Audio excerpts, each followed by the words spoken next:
Hi there. So in this video, we're going to do a little bit more practice with Monopoly. And first, I'm going to have you actually go back to the video that we watched before called Monopoly Graph Review and Practice Micro 4.2 with Jacob Clifford. And I have on here 0 to 330.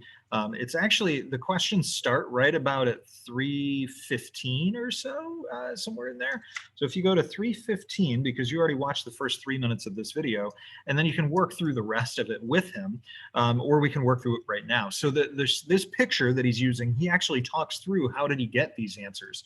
But the socially optimal quantity we defined as where supply and demand intercept, or where marginal cost and price intercept.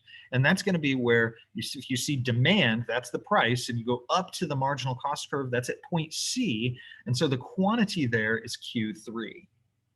Then it says, then it says socially optimal consumer surplus. So that's going to be if it were at that socially optimal price and quantity. So if it were at P4, right, that's the price that would make that happen, you would have that triangle from P4 to C up to P1, or that 0 dot up in the top corner. So we'd say P4, C, P1 is kind of what that dot up in the top left corner looks like. Then it says quantity with no economic profit. And so that would be where P equals the ATC. That's the break-even point. And so that would just be at point D. And so what's the quantity at point D? That's Q4. And then the last thing says, what happens to P and Q if there's a per unit tax? And he actually talks about this, that it would shift the marginal cost curve up. And we saw that in one of the videos that I did about Monopoly as well. And so that would make P go up and quantity go down. And so that would make the problem of deadweight loss worse. Now, the second thing that we're going to have you take a look at is a video on price discrimination. And so it looks like this. It's an older one when he's still teaching and he's got a whiteboard. It's actually not called this anymore. So I'm going to draw a line through that. I'm really sorry. He changes the names on me. This one's called Price Discrimination, Micro Topic 4.3. It's in the playlist, so you can check it there and you can make sure you're watching the right one with this URL as well. So it says, where is the price located for both the single price and the price discriminating monopolist? And it's on the demand curve. So make sure that you've watched his video. He goes into some really good details here.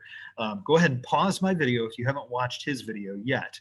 Who earns a greater profit and who produces a greater output, single price or price discriminator? And we would say that the price discriminator is the one who's going to have greater profit, discriminator, and we'd say that the discriminator produces greater output.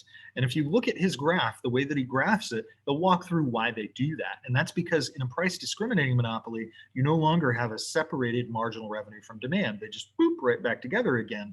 And so when they produce MR equals MC, they're actually producing where the MC curve intercepts the demand curve. So they increase their quantity to socially optimal. What can we say about the price discriminating monopolist and its relation to allocative efficiency? It is allocative efficient.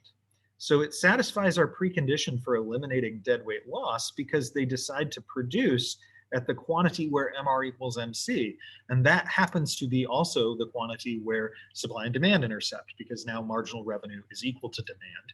The downside of that, right, is that now every single consumer pays exactly what their willingness to pay is, and so they don't get any consumer surplus. So a lot of times consumers look at that and go, I mean, that's cool, I guess, there's really efficient, but at the end of the day, the consumer's like, but I'm paying a higher price and I don't like to do that.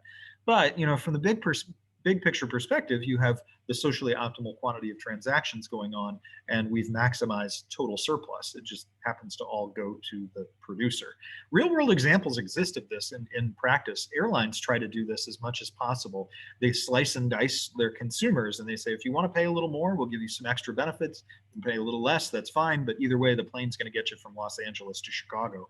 So it doesn't really matter. Like, you know, we'll give you some little perks, but they charge different prices to different people. They'll also charge you different prices based on a whole variety of factors that you don't know anything about. A great example of that is if you look up, you know, buying foreign or international airline tickets, and you were buying like a ticket from one city to another in Vietnam. You know, if you're doing it in Vietnamese currency and you're masking your IP address, then the airline will assume that you're from Vietnam, and so they use that to assume that your probable income is probably lower than if you were buying it in the United States and in dollars. And so they'll actually show you different prices depending on where you're logging in from. And there are lots of examples of that with online commerce because, of course, they can track all kinds of information about you.